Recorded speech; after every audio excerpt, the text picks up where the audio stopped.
ஏன் கபிலன், நீங்க அசைவம்லாம் சமைப்பீங்களா? அமுதாவுக்கு நான் பிரியாணி செஞ்சு கொடுத்தா ரொம்ப பிடிக்கும். அப்பாவை விட நான் நல்லா சமைக்கிறதா அமுதா அடிக்கடி சொல்லுவா. அட, என் அம்மாவோட கைப்போகம் என்கிட்ட அப்படியே இருக்குன்னு அப்பாவும் சொல்லுவாரு.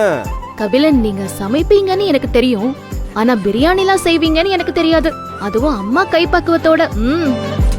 என்னை பத்தி உங்களுக்கு இன்னும் நிறைய விஷயம் தெரியாதுன்னு எனக்கு தான் நல்லா தெரியுமே.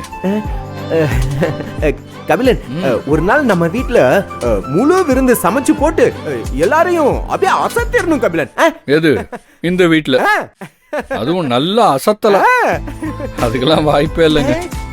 ஒண்ணு பண்ணுங்க, ஒரு நாள் நம்ம வீட்டுக்கு வாங்க, நம்ம எல்லாரும் ஒன்னா சேர்ந்து சமைச்சு சாப்பிட்டு ஜாலியா இருக்கலாம். சூப்பர். கபிலன், எப்பன்னு சொல்லுங்க, நான் கேலண்டர் நோட் பண்ணிக்கிறேன். சரியா? ஏ மாமா, சொல்லு புனிதா. கேலண்டர்ல நோட் பண்ற அளவுக்கு நீங்க அவ்வளவு பிஸியா இருக்கீங்களோ? அட புனிதா, நான் பிஸியாலாம் இல்ல புனிதா.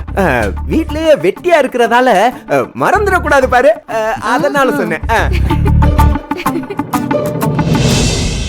சொத்துக்கள் அனைத்தும் புனிதாவுக்கும். என்ன இவ்வளவு நேரம் படிக்கிறான் பாப்போம்.